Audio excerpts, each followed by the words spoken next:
पिछले एपिसोड में आपने जो आध्यात्मिकता के ऊपर कहा है उसके बारे में मेरे मन में कई सवाल खड़े हुए हैं। आपने कहा कि अध्यात्म आपकी पूर्व निर्धारित नियति है। कृपया इसे और विस्तार से समझाएं। ठीक है, यह बहुत ही अच्छी बात है। प्रश्न उठने भी चाहिए और यही प्रमाण है कि आप जो कुछ भी हमारे वीडियो में कहा गया है उस पर मनन करके उसे समझने का और उससे बोध प्राप्त करने का प्रयास कर रहे हैं। अब आइए मैं आपको इसे एक सरल उदाहरण के तौर पर समझाता हूँ। इस समस्त प्रकृति में आप चारों ओर नजर घुमाकर देखें तो जो कुछ भी है वह एक चक्र में काम करता है। जैसे मिट्टी में बीज बोया जाता है, वह बीज मिट्टी से नमी और पोषक तत्व ग्रहण करता है, पानी ग्रहण करता है। उसी मिट्टी से वह आवश्यक तत्व लेकर पौधा बनकर बड़ा होता है। उस पर फूल आते हैं और वे फूल अलग अलग प्रकार के होते हैं। जब माली उन्हें तोड़कर बेचने के लिए जाता है तो वे फूल भिन्न भिन्न यात्राएं करते हैं। कोई फूल किसी की शादी में इस्तेमाल होगा तो कोई किसी के मृत्यु दिन पर श्रद्धांजलि के रूप में प्रयुक्त किया जाएगा और कोई फूल मंदिर में अर्पित होगा। इस प्रकार अनंत प्रकार की संभावनाएं है कि एक ही फूल विभिन्न तरीकों से प्रयुक्त हो सकता है।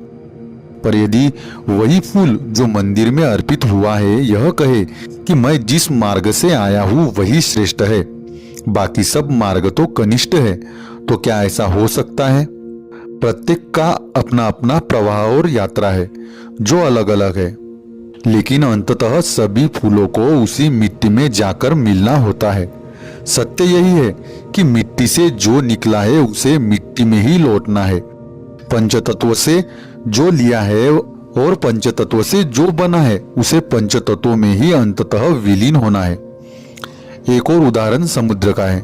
समुद्र का जो पानी है वह भाप बनता है, बादलों में जाकर इकट्ठा होता है और बादलों से वर्षा बनकर धरती पर गिरता है। धरती पर भी वह विभिन्न स्रोतों के माध्यम से वापस समुद्र में लौटने के लिए बहता है।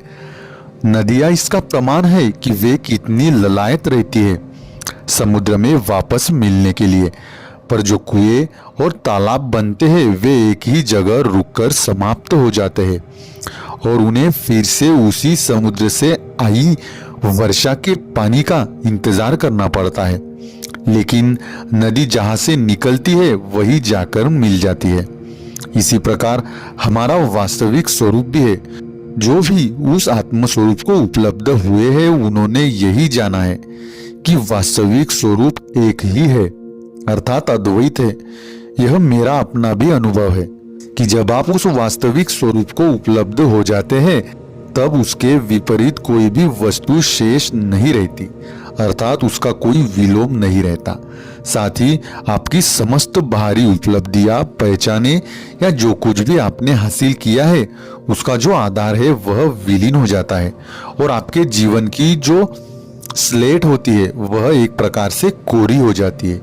फिर आप उसे कॉन्शियस तरीके से, सचेत रूप से पुनः लिख सकते हैं।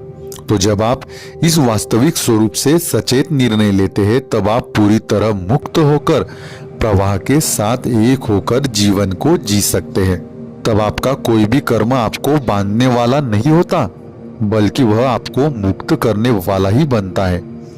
आपके हाथों से किसी दूसरे को दुख, पीड़ा या कोई अन्य तकलीफ पहुंचे ऐसा कुछ घटित ही नहीं होता, बल्कि आप उस सच्चिदानंद स्वरूप अद्वैत केंद्र से संचालित होते हैं और आपके समस्त कर्म प्रेम पूर्ण और करुणा पूर्ण रहते हैं।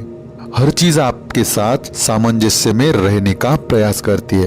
तो जब आपकी चेतना अपने परम अद्वैत स्रोत से, जो सभी के लिए समान है, चाहे वह जड़ हो या चेतन या कोई भी बाहरी भेद हो, द्वैत में विभाजित हो जाती है, तभी से आपके उस अद्वैत परम स्रोत तक लौटने की यात्रा आरंभ हो जाती है। और यह कैसे होता है?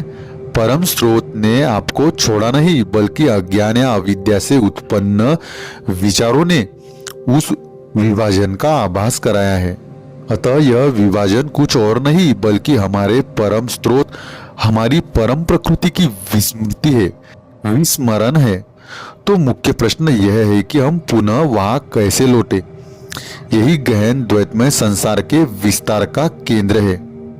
उस परम स्रोत तक पुनः लौटने के दो मार्ग हैं। एक है प्राकृतिक प्रवाह, जिसमें दिव्य शक्ति एक महत्वपूर्ण भूमिका निभाती है। वह हमारे जीवन में आवश्यक लोग, स्थान, वस्तुएं और परिस्थितियां उत्पन्न करती है, साथ ही उन सब से मिलने वाले सही लेसन्स भी, ताकि हम उस परम स्रोत तक लौटने के मार्ग के साथ पूर्ण इकोनॉमिटी में रहे।